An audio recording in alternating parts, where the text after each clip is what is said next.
Mapanood mo tong video na to, pwede ba kita maging supporter kahit wala akong maibibigay sa'yo, kahit naka-injector lang ako at di ako marunong mag-edit. Gusto ko lang maranasan ang pakiramdam ng may humahanga sa bawat video na ina-upload.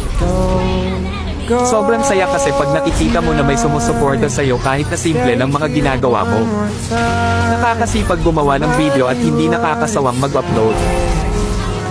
Sa panahon kasi ngayon, pag wala kang maibibigay ay malabo ka pansinin ng iba, sa halip puro masasakit na salita pa ang mababasa mo, nakakalungkot man isipin pero yon ang totoo.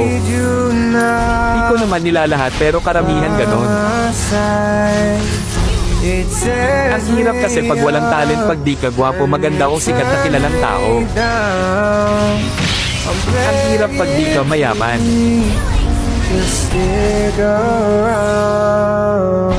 Okay lang sa akin basta lagi lang akong gagawa ng video kahit wala pang pumansin. Ang mahalaga lang sa akin ay ang mga alala pagdating ng panahon na mababalik.